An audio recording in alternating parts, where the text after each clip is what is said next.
హైదరాబాద్ లో కూర్చున్న కొందరు పెయిడ్ మీడియా అవ్వచ్చు, మీడియా ఛానల్స్ అవ్వచ్చు, కొందరు పెయిడ్ మేధావులు అవ్వచ్చు. ఆంధ్రప్రదేశ్ లో ఈ 5 ఏళ్లలో జగన్ సాధించింది ఏంటి, రాష్ట్రాన్ని కిందకు తొక్కేశారని చెప్పి ఒక కబుర్లు చెప్తున్నారు. మీరు బహుశా కళ్ళకు గంతలు కట్టుకోవచ్చు, లేదనుకుంటే మీ కళ్ళతోనే ప్రపంచం చూస్తుంది అన్న ఆలోచన మీరు ఉండొచ్చు.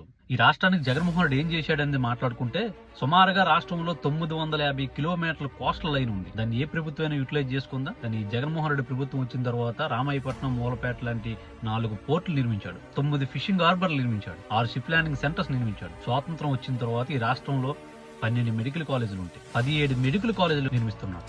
తరతరాలుగా దీర్ఘకాలిక వ్యాధులతో ఇబ్బంది పడుతున్న ఉద్దానం, వెలుగొండ లాంటి ప్రాంతానికి శాశ్వతమైనటువంటి పరిష్కారం కిడ్నీ రీసెర్చ్ సెంటర్లు కట్టి ఎన్నో వందల కిలోమీటర్ల నుంచి పైప్ లైన్ ద్వారా వాటర్ తెప్పించి శాశ్వతమైనటువంటి పరిష్కారం చూపించింది జగన్మోహన్ రెడ్డి ప్రభుత్వం కాదా? గాంధీజీ కళల కన్నా గ్రామ స్వరాజ్యాల్ని గ్రామ సచివాలయాల ద్వారా, వెల్నెస్ సెంటర్ల ద్వారా, రైతు భరోసా కేంద్రాల ద్వారా ప్రజలు ఇంటికే పాలన